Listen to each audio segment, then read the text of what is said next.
Hi, I'm Jamie, and welcome to Teachers Tech. Today I want to show you how to use Copilot on your iPhone. I want to give you 5 tips so you can get started right away. The first step is getting Copilot installed on your iPhone. Just go over to the App Store. You're going to see that this is a free download. Once you do that, let's go ahead and get started. You can start using Copilot right away on your iPhone. You don't even have to sign in. Now, I would suggest that you do sign in the top left-hand corner. And if you don't have an account, just go ahead and create a free one. I'm just showing you with my free one today. Now, once you do sign in, you get a couple more options. You can have longer conversations and ask more questions. And I like having those extra perks with using my free account. Using Copilot on your iPhone is like having your own personal assistant. You can ask it anything. Now, before I ask it anything, I just want to show you a few settings that you can adjust before it gives you the answer. Now go up to the top right-hand corner and click on those 3 little ellipses. So notice that we have show all tones. By default, we're on balance. So you can see how the blue is chosen in the middle. But if I go ahead and select creative, and it gives kind of a definition of what creative is, original and imaginative chat versus precise over here where it's straightforward chat. And depending on what you pick out of these, it will maybe take a little bit longer when it's creating its response to you. But before you go ask a question, think about what you might want. I'm just going to leave it on more balance, but I want to make sure that you adjust those as you need. Now I can go back up. I can hide those tones back again. The other thing is you can turn on ChatGPT-4 just by sliding it over. So you can see responses may be slower while creative, but you can go ahead and use that as well. Let's go ahead and ask it a question for us.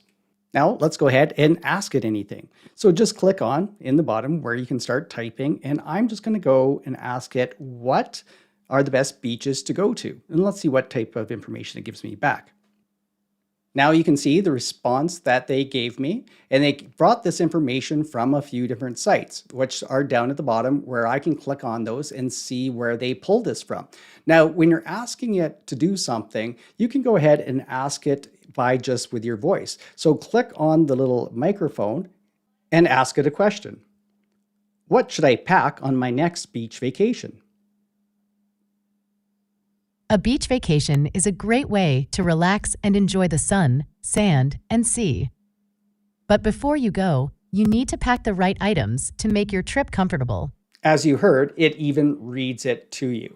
Now, I want to move over to the camera button because this can do some amazing searching for you. When I go ahead and choose the camera button, then line up what I want it to chat about. You notice at the very bottom, I can go between chat, search, QR, and barcode. And on the left-hand side, I can choose images from my library as well.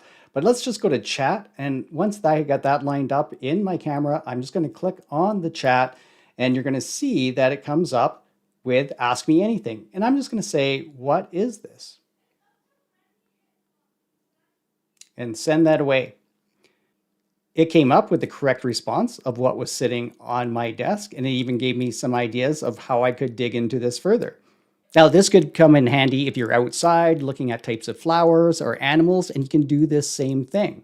I hope you like those first 3 tips on how to use Copilot on your iPhone. This next tip is my favorite, and it's about creating images on Copilot. So Copilot connects to DALL-E 3, which is a generative AI that creates images from whatever you describe. Now, you do have to ask it to create an image or draw a picture, and the more detail you give, the more exact it will be. It's not always a perfect thing, but it's a lot of fun to try to see what it can create. Let's go through and get an example done. I'm just going to click on it, and I'm going to ask it to draw an image of a pig riding a unicorn. So I'm going to do it by voice. Draw me a picture of a pig riding a unicorn.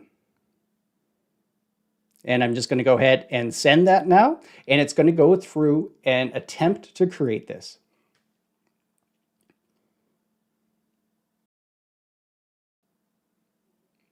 Now, there's the examples that it gave me. And again, the more description, if I wanted it to look more photoreal, I could have said that.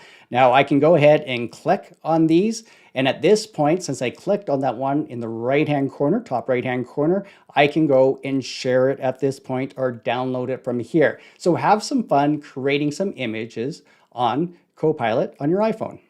My last tip on how to use Copilot on your iPhone is probably the most obvious, but how you can use it to create content in seconds. Just like many of the other AI tools that we have out there, whether it be ChatGPT, go ahead and ask it to do something. So I'm going to go down below and just say create an email, and I'm just going to paste this one in.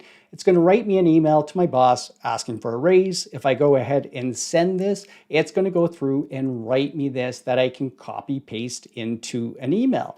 Now, there's many other things that you can create with this, whether you want to summarize something, build a resume, play games, give advice, write code. You have lots of different options. And notice when you do this, the copy is right there. So you can go ahead and click on the copy and paste it into an email all right onto your phone. So what do you think about Copilot on your iPhone? Is it something that you would use, or is there another option out there that you find that works better for you? I'd really like to know what that is because I like to learn about new tech all the time. Thanks for watching this time on Teachers Tech. I'll see you next time with more tech tips and tutorials.